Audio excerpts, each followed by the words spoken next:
everybody. This is Miss Trina with Chat with Trina, and I want to thank everybody for joining me as I celebrate the month, Black Love and Black History all month long. Sherry, Jon Ellis, hey. Hello. Hi. How long have you guys been married? Okay, so can I tell my story first? Yeah, go ahead. Tell your story. Okay, that's the first question. The first question is not even how long you've been married. The first question is how and where did y'all meet?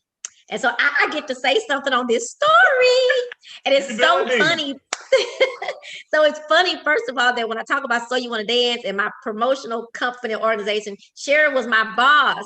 And she was there and let me figure out what I was doing with this company. And so she was there when I was like, what about So You Want to Dance? Sherry and Jon met there at back, I don't know if it was called North Harris, still called North Harris then, or was it? It was North Harris. It was North Harris. They changed it while I was there. Oh yeah, it was still the long. You guys talk to us about how you met and how you started. How you started out. Trina, here's where you played a pivotal part too. Now, it's funny. I don't know if you remember, but it's funny. Okay. So Sherry, I know it was like a little small commons area where you were. It was the two desks. I think you were in front, and either Miss Ethel was behind you. Right. And we had gotten real cool. Oh, I know what it was, because Shirley Brown. Yes. Shirley was in there too. So I would go up there and I see her. Well, all of a sudden this young lady walked out to his office. And I went, but I wasn't trying to hit on her or nothing. I was like, oh, okay, who is that? All right. Yeah. So you and I got real cool. We got real cool, and then I asked you, well, Trina, who is that? Well, no, here's the funny, and I know you're not gonna remember. And I said, well, Trina, who is that? You said, oh, that's my boss, that's Sherry. But she don't talk to no students. She ain't gonna talk to nobody like that. No. She don't, and she married anyway. And she don't. I say, well, Trina, I was just asking who she was. That's all. And I really didn't. There was not an interest. I was just asking. I mean, I like what I saw. Don't get it twisted. So yeah, I said okay. So then, I say, well, all right. Oh, okay. Well, no, I was just asking. No, she does not do it. She's over 2 facilities, and she's not gonna talk to you. And I said, Trina, I didn't ask all of that. Yes. I said, okay, all right. I just wanted to know. So then, I followed up with Shirley. And so I say, well, Shirley, I started asking questions, I still like what I saw, but, I wasn't okay, another pretty face. And I asked Shirley, I said, well, Shirley, I said, I heard she was married. Long story, she married. She said, no, I think she got a boyfriend, but I don't think she married. I said, okay, all right. So funny, so I would see her every now and then. So then I would go up there and help Miss Ethel with her what? No. Yeah. I would just with the homework. Yes. I'll be doing homework. I'd be helping. Shirley wasn't helping me. I would ask, could I just come up here? And she said, yeah. So then I got cool with Miss Ethel. And then so that was this student forum thing where they would ask questions or something. I don't know. They wanted the students' input, and I was in economics, macroeconomics. Brian, Dr. Bryant. Oh, Brian. I know who you're talking about. Yeah. So he said, "Why don't y'all come on there? Oh, they're doing a panel upstairs. They're gonna feed you. Just come on up there." I didn't want to go because I had on shorts that day. I didn't want to sit in front of a panel with, shorts on, stand up, talk. I thought we were going to have to stand up, talk and all that. I don't want to go. So Ms. Ethel was like, no, come on, Jon, let's go. Let's go up there. I guess some more divine intervention. And so I go up there and I say, oh, there's that woman I've been asking about. My I say, I have to tell you, you have the most beautiful dimple I have ever seen in my life. And she had laryngitis, and I know. She said, thank you very much. I said, oh, I'm sorry. I can barely talk. was like, thank you. She said, thank you very much. I said, oh, I'm sorry. I don't want, let's cut this short because I know it might hurt to talk. So I'm not, I was just complimenting you on your gift. That is so funny.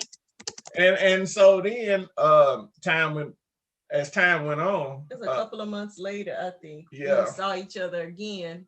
And we talked, for hours. Yeah. I always left work late. So he was up there. And we talked for like hours. Yeah. And then he sends me this email, y'all. He goes, pretty much just saying, thank you for the wonderful conversation we've had. Oh, man, one of the best conversations. If you ever want to talk again, here's my number. And then I think you ended it with, God bless you or something to that effect. Yeah. And, I did it again. I said, well, I got to talk about something. I got to say something. So I said, do you think Tia, she's going to lose that credibility? And she said, I don't think so. And sat down. I went, what? Yeah, and I kind of broke it down while I thought. She sat down and that was it. I said that was one of the best conversations I had in my life. That's what he said, yeah, in the email. I said, oh my goodness. So what turned in, what was supposed to be like a little 10-minute turned into about an hour and a half or 2 hours or something. And we just going back and forth. Now, I remember calling my brother and my homeboys, and I was like, man, look here. You made a real impression, Sherry. I was just having a conversation. Well, I was like, my goodness. And you had the dimple, and you had the dimple showing. Yeah. Yeah. It was on that side, and she left that side out. Yeah, so I could see it. So I could see it while we were talking, and I was like, "Oh wow, okay, now what you done got into?" So now, how am I gonna keep this going? So I thought about the email.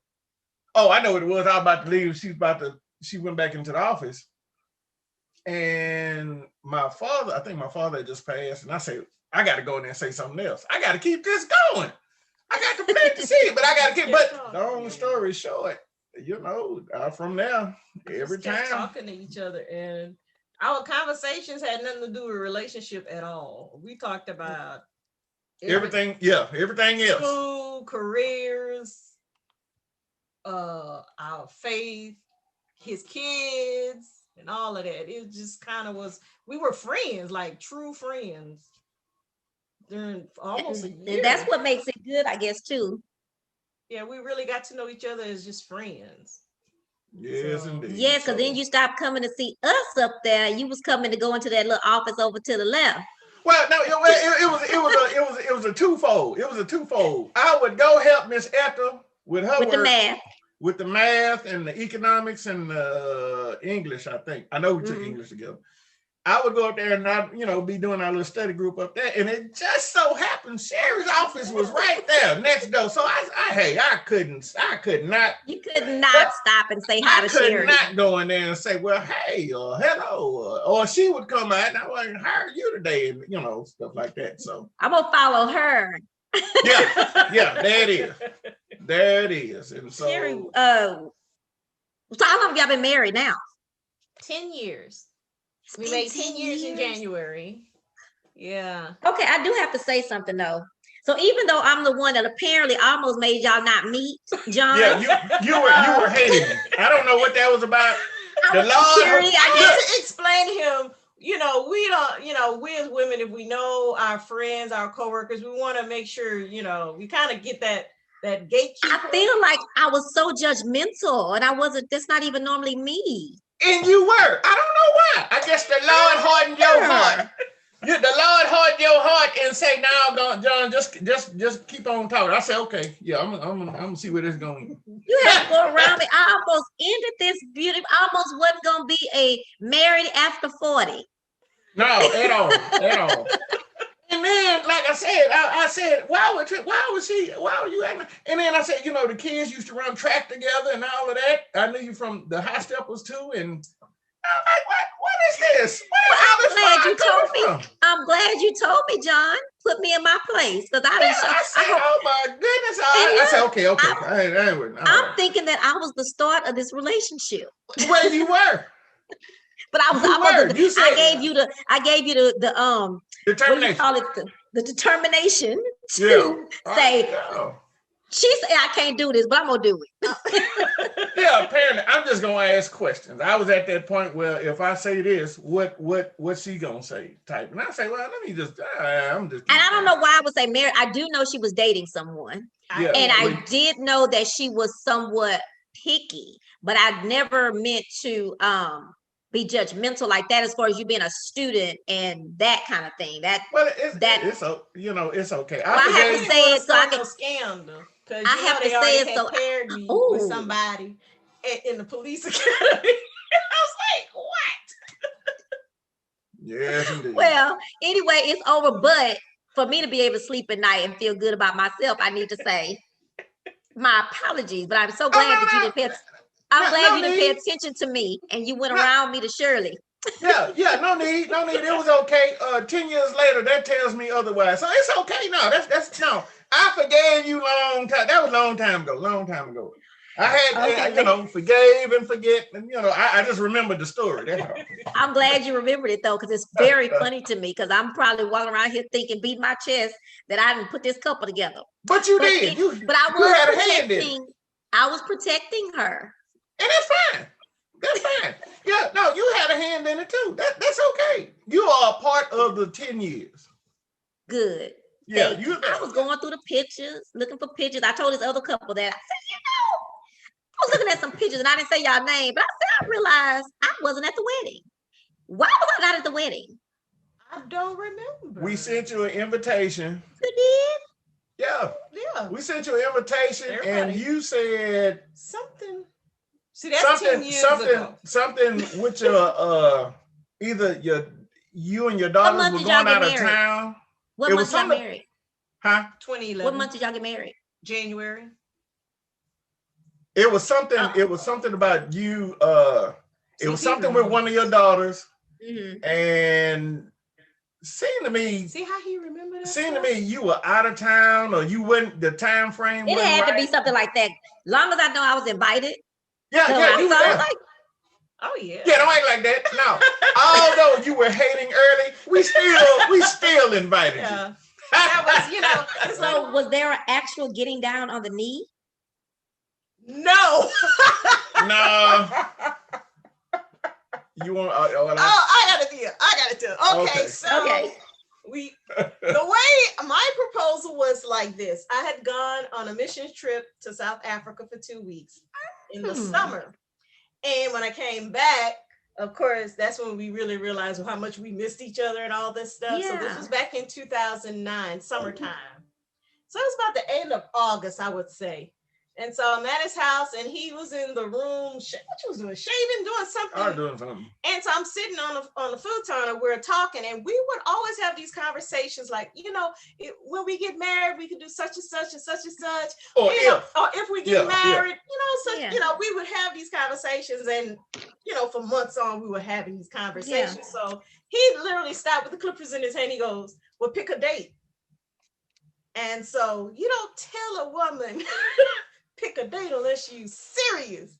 Right. So I'm like, are you serious? He was like, yeah, pick a date.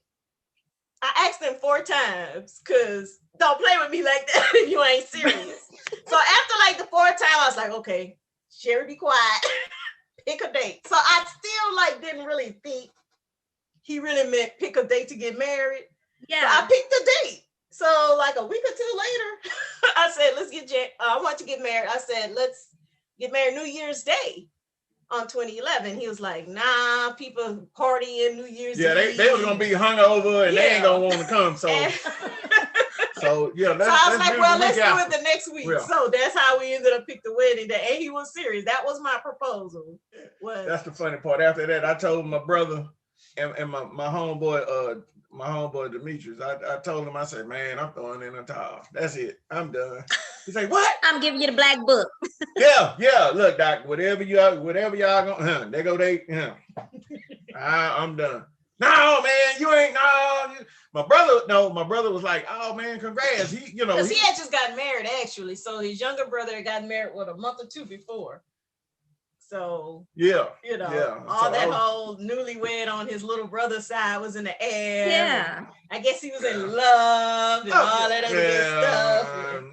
And then I'm gonna be transparent, because I ain't always been a good fella. I'll be transparent. But I knew that time. I'm gonna just put this out there. I knew that time when, and I don't know if my homeboy gonna see this.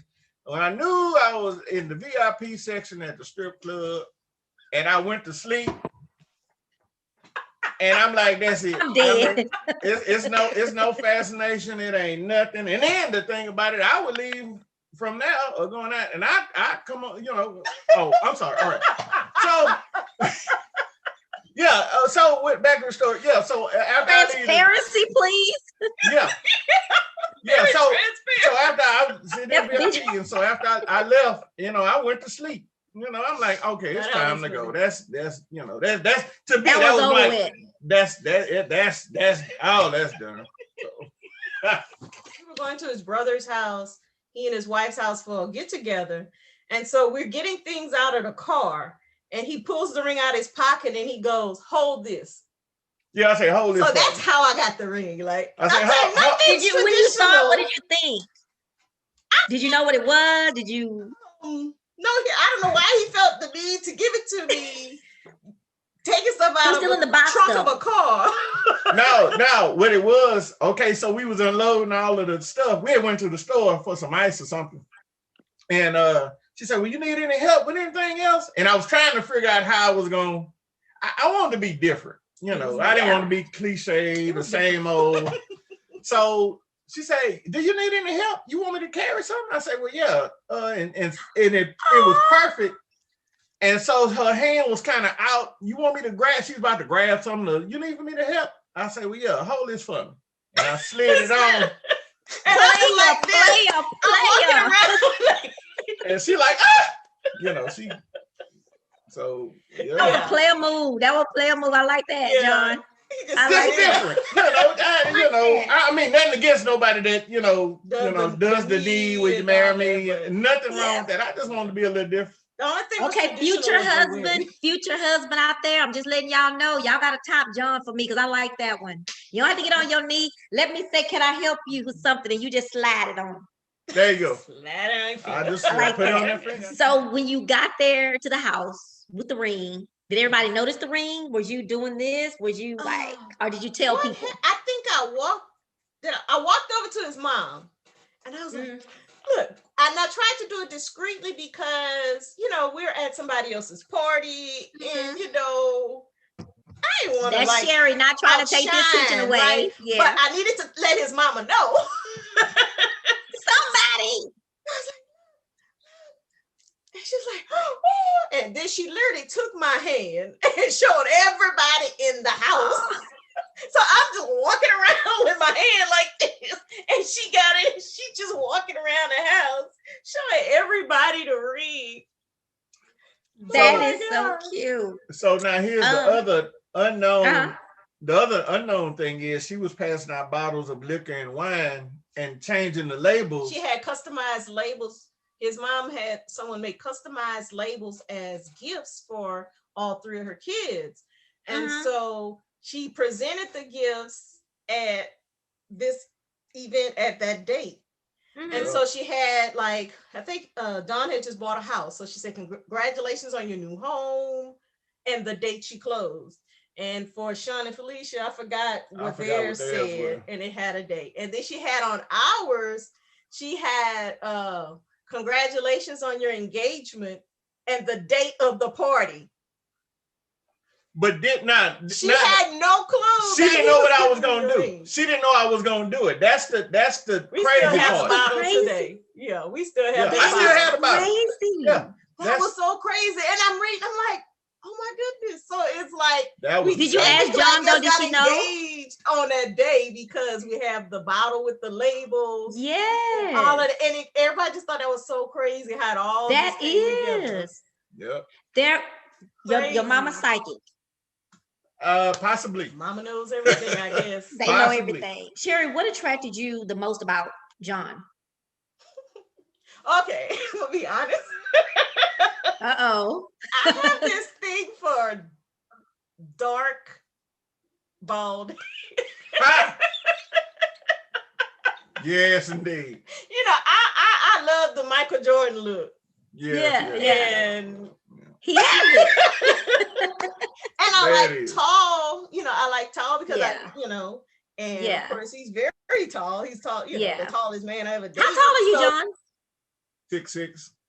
Okay. Yeah, so that that's the that was the eye candy part of it. Yes, the chocolate dark. That was my thing. Oh, wow. Yeah. Oh my. How did you know that he was the one? Now, how did I know? I think our relationship was easy. If that makes sense. Yeah. You hear about people talk about, they so much work, they went through stuff. We're not saying we didn't have issues. It's just that it's even now, 10 years. Yeah. It was just, I guess it's a piece. Yeah, not the drama. Of it all. We don't do drama anyway, but it was like I was just free to be me. He was free to be him. We got to, and then we got to know each other as people, not as partners. If that makes sense. So it does. Him as a person, we got to know each other as a person, and then the relationship, the romantic part started. So do you think that's important? Attraction, but do y'all think that's important? Would that be important? If y'all were going to give a tip to someone, is that something that you think is really important to make sure that you're friends and learn each other prior to? If everybody had the chance to redo their courtship and they weren't friends first, I would advise to do that, because when you don't feel like being in love or feel like being lovey-dovey, is that friendship and respect and commitment that keeps things on the right track to me. Yeah. Is that deep or is that? Yeah. It's kind of cool because I really believe your spouse should be your best friend. At some, to get, some people, I do believe you still should have that one, best friend, but overall, your spouse, to me, that's what works for me. Right. John, well, I think you've told us, but what attracted you to Sherry besides her dimple? Yeah. I mean,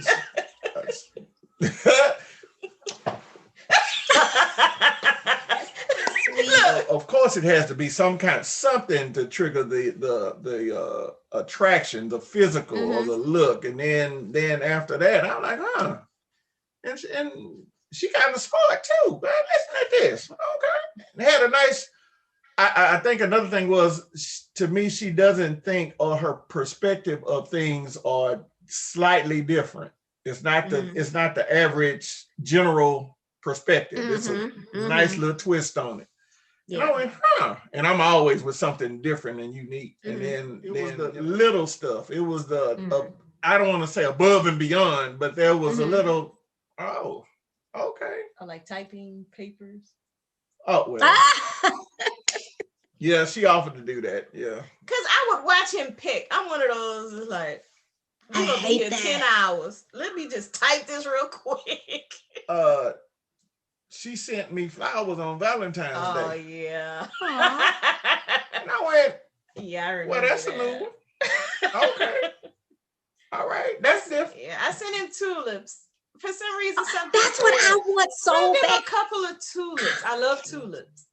And so I had them delivered. Yes. That's what I wanted for Valentine's Day, but tulips delivered. Y'all hear that, future husband? Yeah. Y'all hear that out there?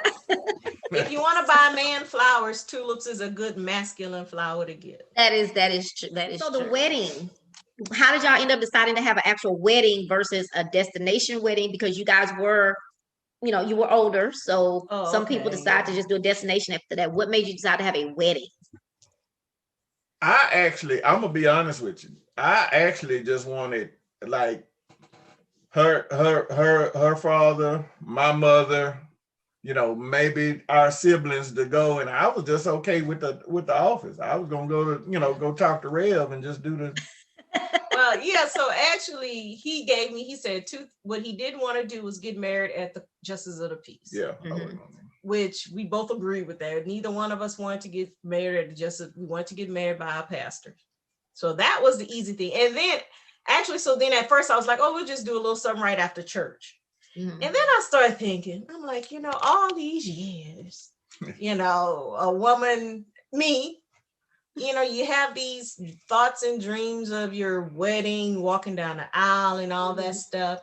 And I had actually just started a relationship with my father about maybe a year before I got married. No, about 2 years. So my brain was like, I want my father to walk me down the aisle. Hence why we had a wedding. So the wedding itself wasn't like this big, huge production. I just said, okay, we're going to have it at church.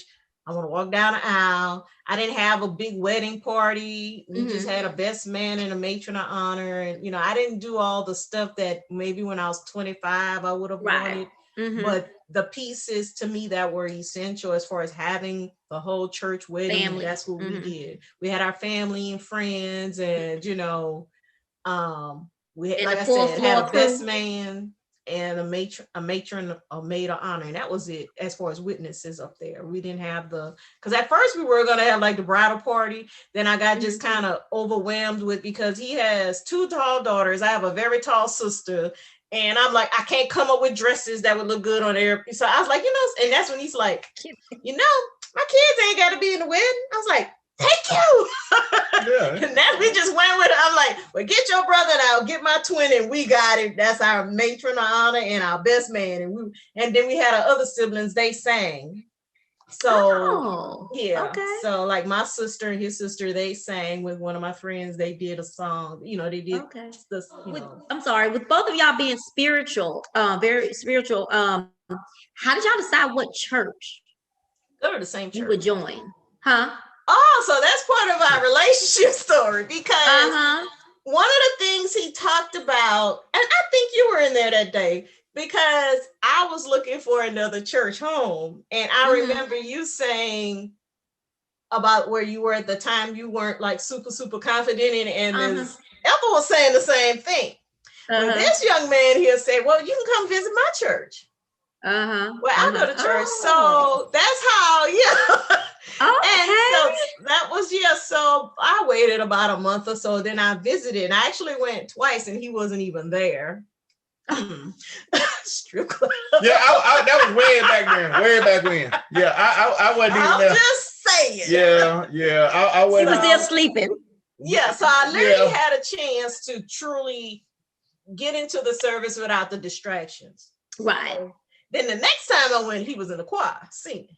So I was like, oh, he's singing. He mentioned, I don't think you had mentioned that part. I did not. He had mentioned that part. So, I enjoyed the service and everything. And I ended up joining the church. So we didn't have to have that decision afterwards. Church so fortunately, we actually were members of the same church. So it worked out. Awesome. And funny, look, I'm going to put this out, the funny story. So, well, I don't know. Well, so a lot of friends, as people were falling off and dying off, well, not dying off, falling off. Yeah, not falling. You sound like 2020, but not dying off. They were just falling off. They weren't dying. Yeah. So funny thing. So she decided, she wanted to get baptized there. So mind you, there were a couple of people still kind of hanging on and wanting to talk and all of that, and say, well, I tell them, well, I got rehearsal or I got to go to the church. Say, well, how come you ain't invite me to church? No, that Queen Bee there. No. Oh, them the people you talking about was falling off people. Those other ones he had around. Right? Yeah, they were falling off, and I got to tell you, you don't invite me. I was, nope. Especially after she decided she was gonna get baptized, and then I told my homeboy, he went to the church too. I told my homeboy about it, and he said, "Man, you can't let her do that." I went, "Sure, I'm not gonna come between her and the Lord. He ain't gonna put that on me." I will just have to work that out. And so then, that was also just, more confirmation, Yes. No, y'all ain't coming. Well, I want to eat. No.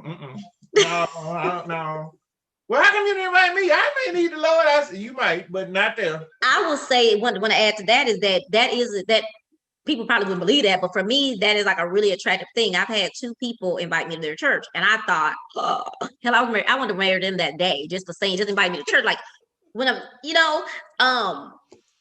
it was two people in my life, probably in the last 5-6 years, that have invited me to church, and that's like can I say turn on when it comes to the Lord? It is. I mean, yeah, a man like that. I mean, it was. Yeah, that is attractive. It was definitely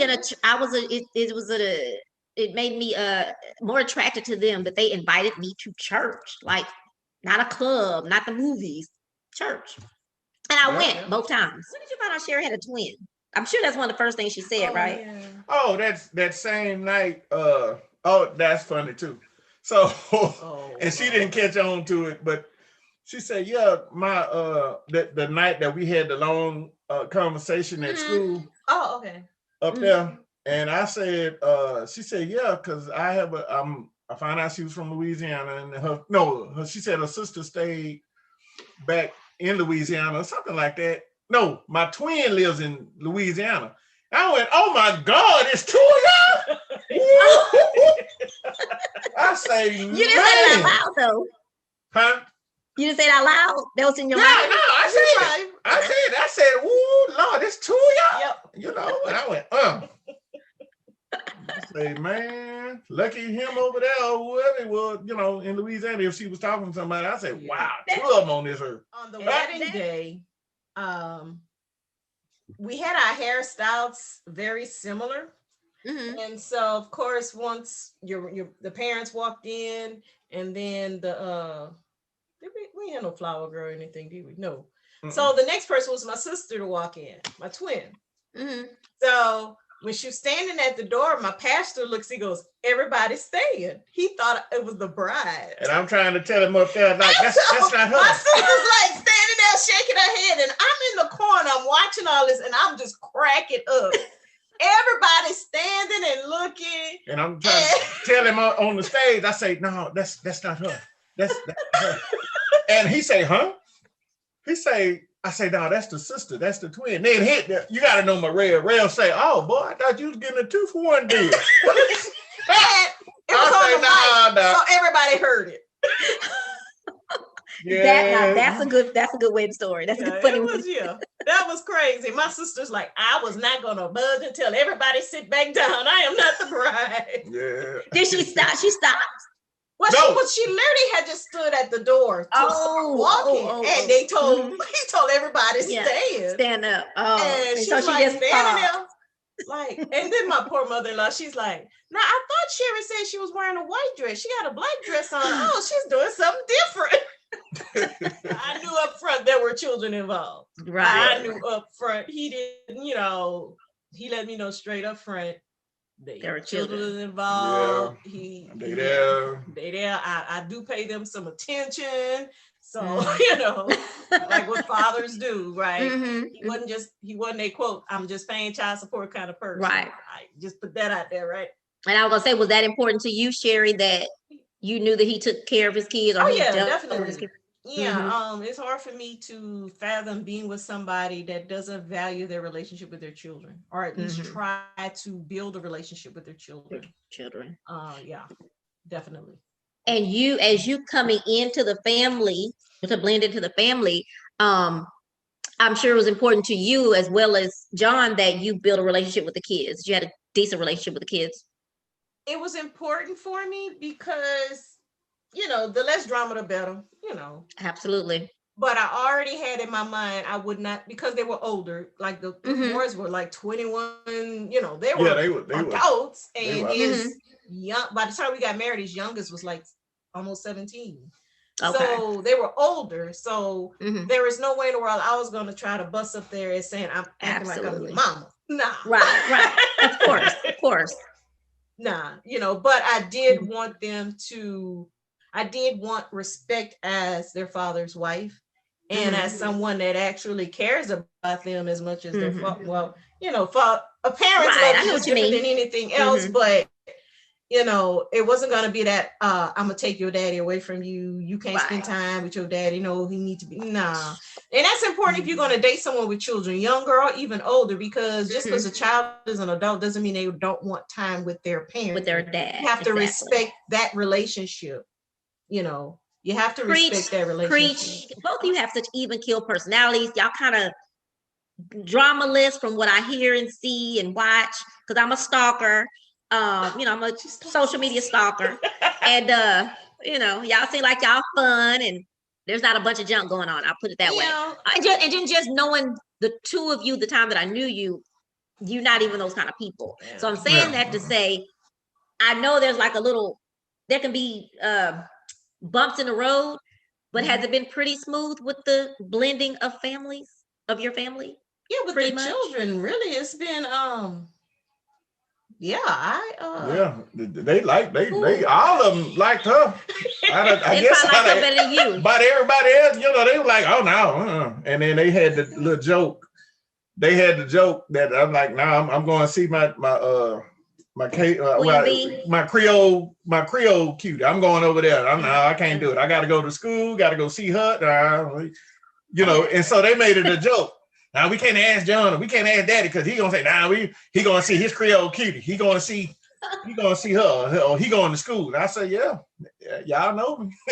Good. That's what I'm doing. Somebody that has children. What advice would you give them to move forward successfully? I would say, just like she just said, to make sure that, you know, that they're not trying to replace your mother or father, but if need be, you know, their input can be pretty good. You know, just don't, well, I ain't gotta listen to you. You ain't my mom, or you ain't my dad. No, we ain't gonna do that. No. And vice versa. You know, if the wife or husband is, you know, receptive of the children and saying, look, I'm not trying to take your daddy place. I'm not trying to take your mama place, whatever the case may be. And just, you know, but, you know, maybe, you know, they have some golden nuggets or treasures that they absolutely can put their input on what's going on or whatever may be happening. So, and like she said, as long as you have that even keel, I guess, that level playing field, and all parties understand, you know, hey, that's my wife. Hey, those are my kids, you know, and nobody trying to outdo each other and all of that. We, you know, please don't. Yeah. So that's just my little basic. Okay. I like that. I will say it's really depending on the age of the children at the time you all come together, because younger children, you will play more of a motherly role in their lives, because especially if they're living with you. No, you're not their mother, but you will be playing a more hands-on motherly role. As they're older, I don't know, I kind of see myself more of an aunt, because like I said, his youngest was a month before 17 when we got married. Yeah. So, you know, you know, you kind of look at it with the age of the children. But the main thing, the number one thing I will say is, before you get married or whatever you're doing, please have the conversation about what role. Like for us, he was the disciplinarian. I'd said, you take care of the discipline when it comes to the kids. That should be determined. And especially if they're minors and younger kids. I know some people don't have the best relationship with their children's other parent, but there has to be some understanding, because that's the only way it's going to work. You all, the grown folks, need to come to an agreement on how we're going to raise these children. That is have true. Adult conversations. Don't get petty about why he cheated on you or she cheated on you. Because we don't took all the money out the bank. That has nothing to do with these kids. So we all got to raise these kids together, and we got to be a central front, a unified front for these kids. And that's just grown conversations that people really need to have. Fortunately, for me, I'm gonna be honest, the kids were older, so I didn't have to but I had already do that. You know, we already said, you know, as far as discipline, he would be the initiator. Now, if he had I would give a suggestion on something, but we only had to do it maybe once because they were older, you know. Yeah. But definitely have that conversation before you say I do with the custodial parent, the other parent, all of y'all really need to have a conversation, and it got to come to some agreement. Especially these kids going from one house to the other house, they got to have it. You should know how your child's going to be taken care of in that other home, and vice versa. Yeah. And try not to have too many of the opposite rules. Like something got to be some kind of compatible, because that would be rough. A unified. I'm going to daddy house because he let me stay up till 11 o'clock. Yeah. And and you're hurting the kids when you don't give them that structure. So it's about the kids at that point. So I had in-law issues. I keep that no secret to anybody. Which is, and I'm very honest, it's more than likely the demise of my marriage. Did you guys have any in-law issues? Nope. I didn't think so. That was the prayer I had if I wanted it, because people say, well, you're not marrying the family, you're marrying the man. Yes and no. Yes and no. That man is part of that family. And if you can't even respect your child or your sibling spouse, it's gonna become trouble. It's no. And I don't know if people don't realize it, but you're not just killing the daughter-in-law. That was personal. Not just killing the in-law, but you are killing the children. The children may not know when they're little, but as they grow up, they see how you treated their mom or how you treated their father, or uncle or auntie. So they see that. So yeah. We'll say this though, because unfortunately, not every person's parents are. I'm gonna just say, not everybody parents are grown folks, and not everybody's parents gonna respect your relationship. Yeah. But that spouse, that person you marrying, they have to understand you come first. Because if you even halfway call yourself a Christian or a follower of Christ, Scripture says to become one. So you're one with that spouse now, which means whatever hurts your spouse should hurt you. Whatever offends your spouse shall offend you. Yeah. You need to handle that stuff. Your role is to protect your spouse from whatever your family is throwing. Because I know couples, their families trying to cause all kind of problems and issues, but because both of them understand, okay, we in this together. This is our situation. Right. That's what keeps them together. But when you allow family to get in your marriage or just disrespect that spouse, that's where you're gonna have problems. Yeah. Yeah. The perfect situation is everybody get along and we can all sing Kumbaya and all that. And sing Kumbaya. But life ain't like that. I can say that. Here's the thing, and I'm gonna just put myself right there. Have I gone to bed angry? I have. But then I will say this. You replay it, and what I always do was, wait a minute, John, what did you say? Or what did you do? Or your actions, or what were you thinking, or what were you expecting, or something like that. And then after, you sleep on it, and then, you just like, okay, the good outweighs the bad. Yeah. I probably had a glitch in my thing. I put it on me. I probably had a glitch in my thinking. Or it may have been, I'll admit, it may have been alcohol induced, and I didn't understand. I didn't understand what she was trying to do, say, or what have you. And then I just flipped out and went, no, why is all this? And then all of this other stuff coming up. And then I think about it and they're like, oh man, you tripping. And I go to it. I'd step up. That's the one thing we will make sure I say, look, we apologize. It was me. Said something crazy. My bad. I'm thinking with a sober mind now. So wait, hold on. It was me. I'll take that. I my thoughts were convoluted, mixed with all this other stuff. And then after that, it's always when you look, this is what goes on. Now, John, you know better. Or the Lord, no, you know better. You know they ain't what that was. Come on, dude. And then I'll admit, or look, after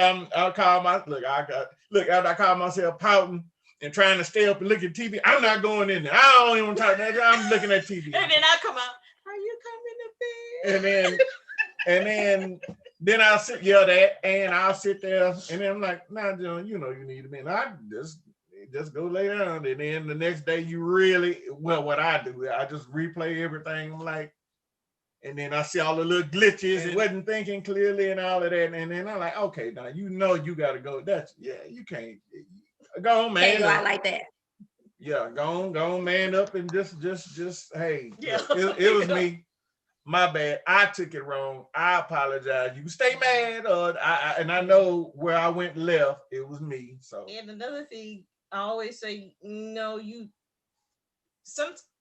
everything gonna be resolved that day. So if you could just say, I know we do this a lot. Actually, we gonna agree to disagree. Oh yeah, we'll take it up another day. And there are a few things we will probably never agree on, and you got to pick your battles. What's worth is this discussion worth fussing about? Is this discussion really worth the energy it takes to be angry? You really got to ask yourself those hard questions. He moving, okay, he keep your shoes in front of the bed, and I trip over them every day. So am I going to get mad every day? Is this really something I need to just kind of like be mad with all the time, or just move the shoes out the way and keep life moving? You really have to pick your battles. But never go into bed angry. But the Bible does say you can get angry, but don't sin. So that's you're not going to agree when you go to bed. So just make that decision. I'm upset. I'm mad. I ain't gonna get him to understand tonight, so I'm just gonna sleep on it. And it may not, and then in the morning, one or two things, you either pick it up in a calmer manner, or you kind of realize, was it worth talking that about conversation? Some things, just some things, like you say, you can get emotional. But that whole don't go to bed angry. A lot of people be up for days. When people say they've never gotten into an argument, I question the accuracy of that statement, because or someone just every single thing. You don't grill every single thing. I call them passionate debates. Yeah, we have passionate debates. Passionate debates. Go. That's right. And I'll say this: sometimes what I've done, and it helped me a lot. Sometimes I would, let me walk away from the city or leave. And then I drive, and I let I calm down, let the air hit, and then then you just and then it's like, now going back to the house now. You So let me ask y'all this though: do you guys know when it's a time to stop? Like, do you know Jon's moment of let me just leave him alone right now? And Jon, do you know Sherry? Do you know when to say, well, I think I've done too much, let me stop? You know what I mean? Yeah. I'll make it. I just say, you're right. See, now that upsets me when he says that would upset me too. Right. I would prefer for him to say, let's let it go. I say, I'm done. I'm okay. I'll say, we're not gonna agree on this. Yeah. And he's but to just say you're right to get out of an argument, to me, that ticks me off. Like, I ain't right. Or am I really right? Or are you just trying to end the conversation? Are you just trying to shut me up? Yeah, just say I want to end the conversation. I respect that. Well, I'll make a note, because see, in my reason why I say that is because that's in my head. I can't get you to see my angle or point of view. I may be wrong. It's two left shoes upside down, but I just want you to let me explain to you why. And then when I can't get that, process my thoughts for you to understand. Okay, you're right. It's frustrating. Yeah, and I say, okay, you're right, and then I'm done. I ain't done, but I'm done, and then all right. Before this gets any bigger, and I don't, it ain't. Because you don't want an argument to get to the point where people leaving the house mad, screeching down the street, or cursing each other and stuff like that. No. Now that's one thing I will say. Well, that's just because we grown people. We don't curse each other out. So, Jon, what's the most romantic thing Sherry has ever done for you? It was back to school. This when I was in school, and I was back to school, and she said, "Well, what you want?" I said, "I want an Iron Man lunch kit." and she went out and bought me an Iron Man lunch kit. Do you still have it? I still got it. Yeah. He still has it. Yeah, I still Now this got thing it. is about this big. But I'm like, It's wow. cute. She really went out and bought me an Iron Man That's what lunch he kit. asked for. He asked for an And Iron I Man lunch kit. I went, damn, okay. It's barely big enough to put a sandwich. You know, it's really for little kids. I was trying to find a, like the bigger. Nah, they just had those little tin ones, and that is cute. That's romantic. I like that. I mean, she got it. You Future can't husband. I listened. You listened, and that's all it takes is to listen to people. Sherry, so it's several things, but it's all kind of the same. He will buy flowers at the most. I mean, just because. Like one day, it wasn't like Valentine's or anything.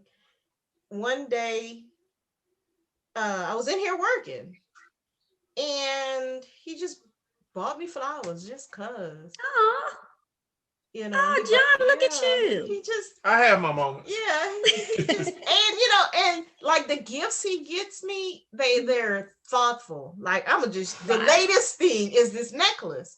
So I've been wanting something I can wear every day, and just keep on all the time. Yeah. And I wanted something that kind of semi-choker. And I'm a silver girl for the most part. So for Valentine's Day, I did not, I appreciate Valentine's Day, but I'm not a woman that expects the flowers and the candy and all that. I've never been that person because he does it outside of Valentine's Day. Yeah. But for Valentine's Day this year, he decided to give me this. And I was like, oh, this is perfect. It's cute. It's small. I can wear it every day. But this man bought it because of what the box said. Oh. And it was inspirational about me and my entrepreneurial journey. I got it sitting right here. Listen, it says, infinite possibilities. You are capable of anything you imagine. And so, of course, it's the infinity. And And so it's like, oh, that is so sweet. I know, right? He literally John, bought you can that because of what it said versus more than just this, Yeah, so, he gets great cards. He gets great cards, like birthday cards. And men underestimate cards. I would love just the card, because the one you picked it out and you probably read the words. And so the words little notes in it. And he puts little notes next to it and stuff like that. That was pretty cool. Yes, see? Men, take some notes. Y'all out there, take some notes now. Take some notes. All right. Did y'all get on each other's nerves during quarantine?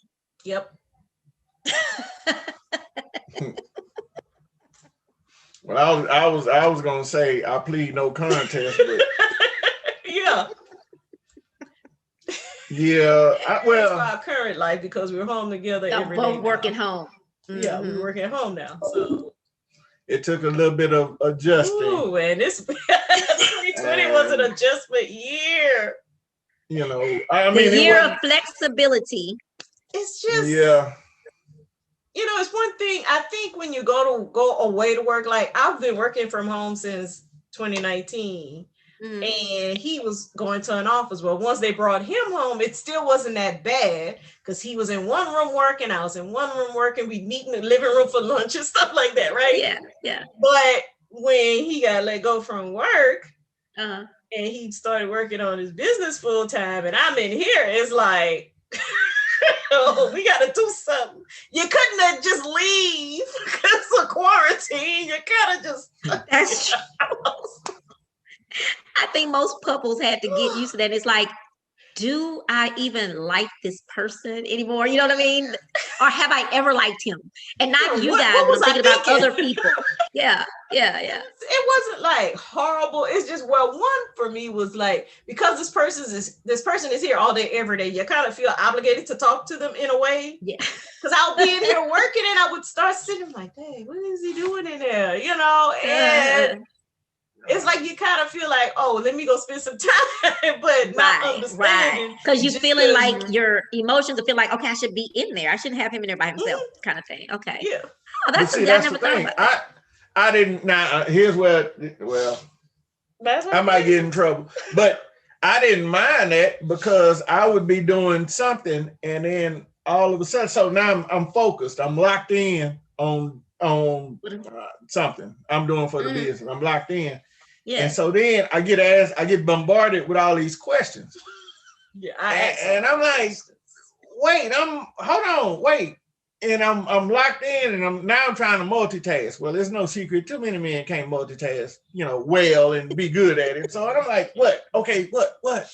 Oh, and then I had to catch myself like, nah, she ain't worth all that. Stop that. And I say, I'm sorry, dear. Let me hold on.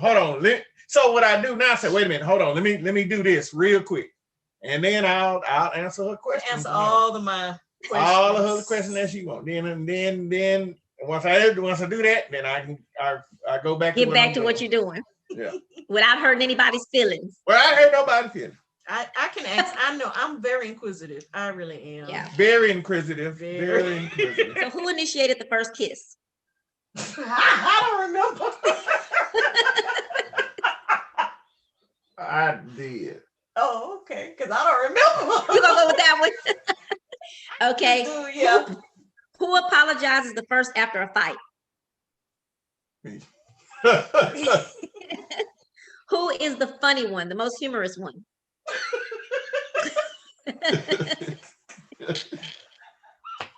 You know what's funny? What I've seen in this game so far that I've done, the men, when they know it's them, they don't say nothing. They don't point or nothing. Yeah, we just laugh. Who's more romantic?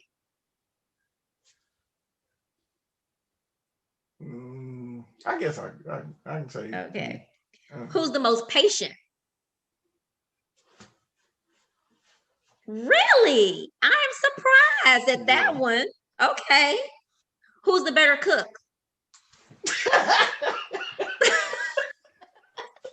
Mr. Ethan's barbecue. That's him. That's him. Shout out. Shout out Ethan's Q. Who said I love you first? She did. Who takes longer to get ready in the morning? Who's grumpier in the morning? Who's more stubborn? Well, wait. John, you got to think about it a little bit. Okay. That's in my opinion, that's a 50-50 because I can get stubborn and I ain't gonna budge. She can get stubborn and ain't gonna budge. So that's a split. I do that. That's so funny. I love this question. Who is the bigger baby when they're sick? Really? Okay. Who's the social butterfly? Well, what's that? If you gotta ask you the social butterfly. Who's the messy one? Who keeps stuff on the floor? I get undressed. I throw my clothes all over the room when I'm getting dressed to go. Okay. I knew that from the shoe conversation. Yeah. Who spends the most money? Well, it depends on what we're buying. Yeah. But I'm going to just say this answer. Okay, y'all agree on that one. Who's the better driver? Well, no, it actually depends on what it is, for real. Yeah. Let's clarify. Yeah. Who's the better driver? Of course, y'all wouldn't agree on that one. Yeah. Who's better at giving directions? Oh, neither one of us. I'll say me. I'll say okay. Me. And let me find this last one. I think that's the last one. Okay. Who calls or texts more to each other? Okay. Sherry wrote a book called I Always Call It the Wrong Thing. So don't tell me because I'm gonna tell you. Married After 40. Getting married. You tell me the rest. I never know that little the subtitle. I gotta read it sometime.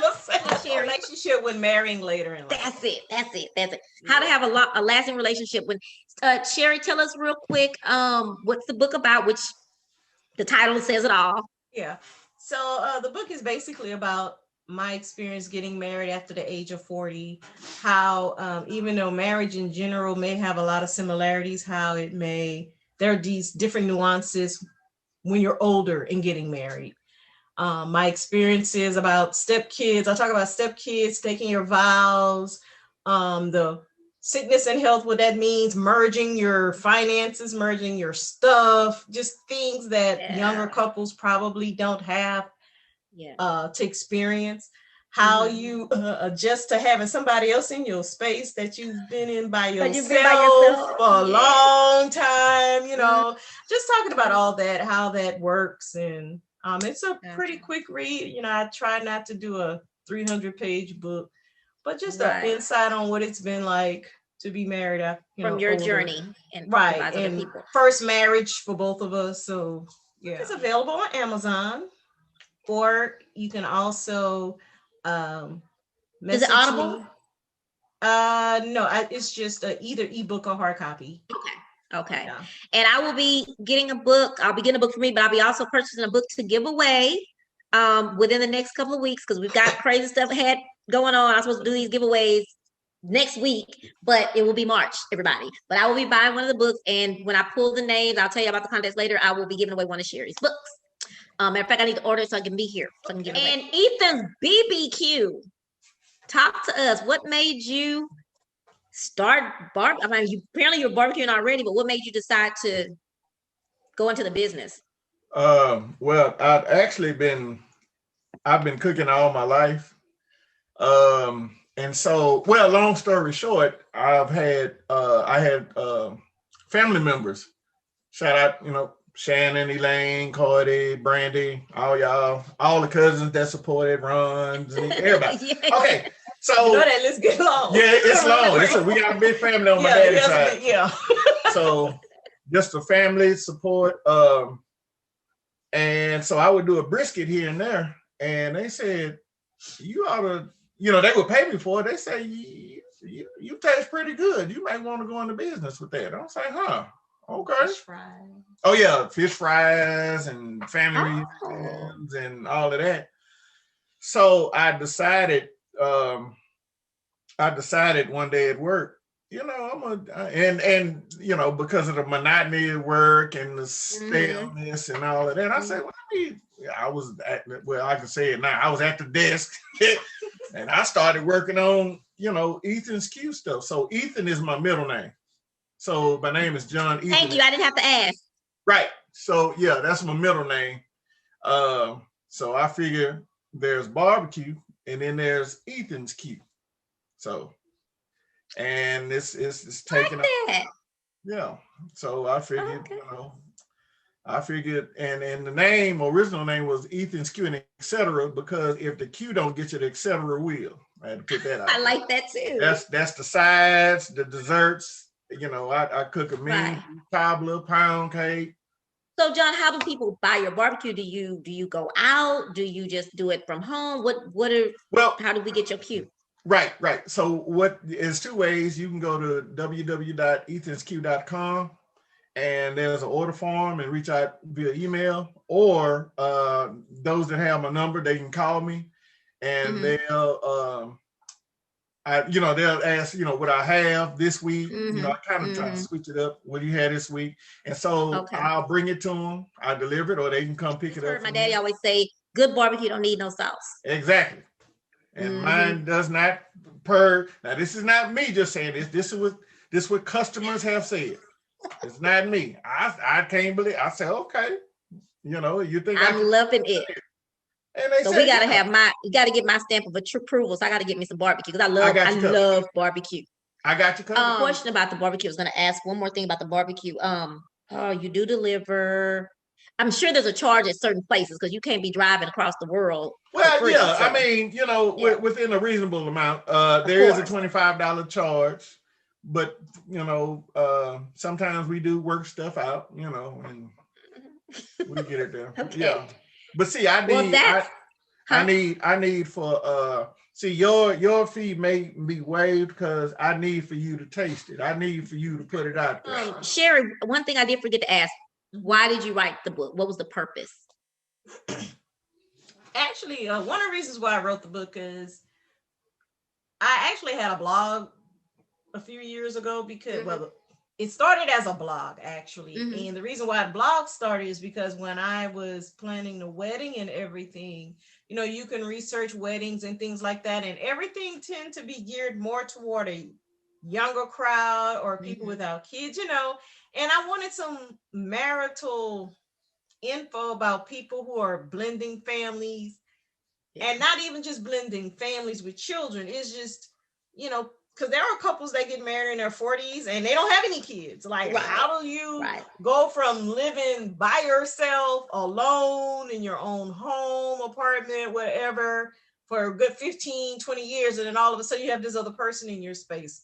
How do you merge finances? Both of you have homes. How do you bring all that together? And it was kind of hard to find as much information online about just someone who, I mean, you know, people do it, and I'm more than sure I wasn't the first person looking for stuff, but no one probably just wrote about decided it. That it was important enough. I just decided to write about it.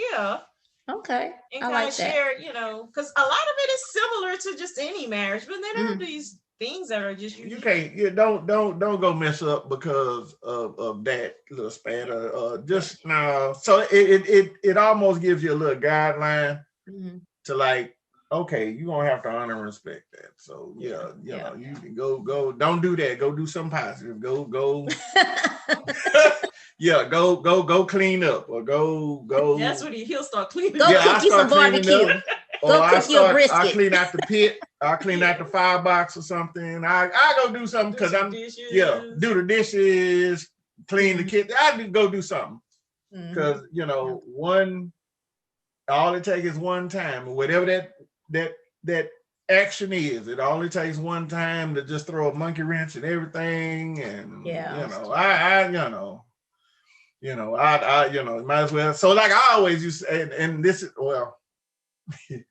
I always say sometimes just go have a drink on it. Just go leave it. Sometimes it make it worse. Sometimes it make it better. But just say, just go do something. Go have it. Go have a drink. Go, So now you know who's the most humorous in the relationship. Everybody see. Which is on my checklist. I do. Somebody make me laugh. I do tell him the moment I stop laughing, he know he's in trouble. Like 10 years he has kept me laughing no matter what we're going through.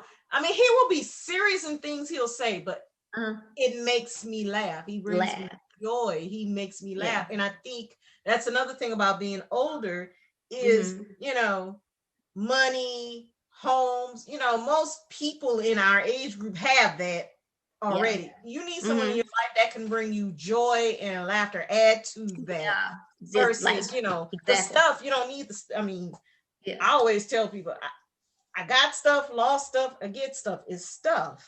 But when someone can make you laugh and make you appreciate the fact they're in your life, that's I like that. I love that. Sherry, I love when you give us a good scripture. So we're gonna let you give us right now. We're gonna let you give us a good. We're gonna get you give us one of them good scriptures, and then I'm gonna do my wrap up. But come on, give us one of them good ones. Okay, so when it comes to marriage and relationship and how important it is in our relationship as far as scripture and guidance and things like that, I refer to the submission scripture. A lot of people, we hear words submit and we just lose it, right? But to be honest, when you truly understand the hierarchy of God, the husband protects the wife and the wife takes care of it. When you understand that hierarchy and when you're willing to accept that your husband is truly the head of the home, life is so much easier. Because for me, I feel like that's a relief off of me. There are things that I used to have to think about and have to concern myself with that I no longer truly have to concern myself with, if not at all, not alone, because he's the head. And I'm sorry, no matter what, just whoever make the most money ain't the head of the house. Just that ain't what scripture say. Scripture say, wives, submit to your husbands as he submit to God. So if the only way that submission thing gonna work, your husband, your spouse, he has to submit to God. Gotcha. So okay, now that makes a difference. When y'all out there searching, you know, submission is a wonderful thing. And it just, everything flows when everyone knows the order and the structure of how it's supposed to be. And sometimes it may not feel that way. Okay, I was just about to say that. I'm like, well, but at the end, I have to, and that's one of the things sometimes I have to remind myself, Sherry, you ain't doing this by yourself anymore. You don't have to pay all the bills by yourself anymore. Quarantine last year really helped me truly put that into practice, because even though we've been married, because I've had to do it all by myself for so long before we got married, it's like it just went on and on and on and on and on. And he just had to tell me, look, you need to start worrying about how all these bills gonna get paid. Yeah. I was like, yeah. It's like, okay. And that's where the submission and the sharing comes in, because, and then as the head, for men, you're the head doesn't necessarily and the protector. You have to do everything. You're the head. Heads of companies delegate things. They see who's, if your spouse is, your wife is great at cooking and she loves to do it, let her cook. You ain't got to do it. If your wife is great at managing money, let her do it. That's her strong point. God has put her in your life for that reason. Don't feel like because you're the head, you have to do everything. Your role as the head is to make sure everything is done. Gotcha. And everything is in place and in covering order. And everybody knows their role. Right. Covering and protecting. And if you can't do it yourself, you find out who can do it, who's talented and who's gifted in that area, and have them do it, Yeah. That's the scripture part, the whole submission, wives and heads and stuff like that. And that helps you a lot. Said it. You said it to where I think people will like it better. Because that's been a controversial. It's gonna always be yeah. But the way you said it, I even am not as weirded out about it. Yeah. Because it's hard for me to let go. Because and that's another thing about in the book. I talk about submission, because when you're a woman and you have to take care of yourself for, like I say, 20-25 and you're scared too of, if I let go, what if somebody else doesn't catch it? You've been controlling and doing it for so long. Now I'm allowing someone else to take that role on, and because you're not doing it anymore. Scary. It is a challenge. It's very much. Thank y'all very much for joining me tonight. This was a good conversation. Well, thank you for having us. I'm gonna go out with saying, y'all, thank everybody for watching Chat with Trina. Now, my goal for this year is to have 500 viewers by January of 2022. Can't get it without y'all. So I'm gonna need y'all to subscribe. Go to youtube.com/Chat with Trina.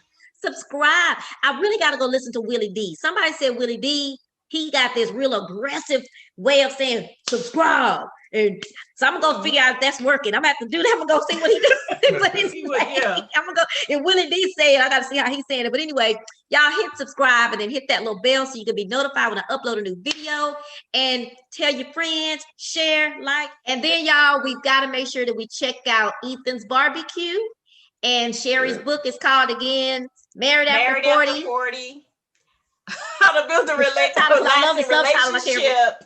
Well, you just type in Married After 40 in Amazon, because it's available on Amazon. Okay. And but I like the subtitle the best, so say the subtitle. Yeah, How to Build a Lasting Relationship When Marrying After 40. Later in life. Yay. Yeah. Oh, and also, one more thing. And also, if you are starting your business and you have a regular 9 to 5, please check out SBE Consulting. Check them out. They will walk you through getting the DBA name, getting your LLC started, and the little nuances that you are afraid to handle. You know, you no need to go to LegalZoom. You can come right here to SBE Design, SBE Consulting.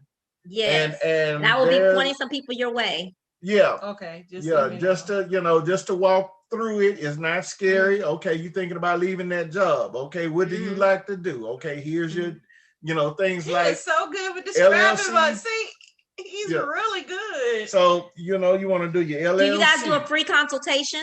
I do free consults. Just book an appointment on my calendar. Okay. Just go to Calendly and then do /SBE consulting, and you can book an appointment. And we'll talk about it. Love y'all and see you soon. Love you too. Calling Ethan this weekend. That's fine.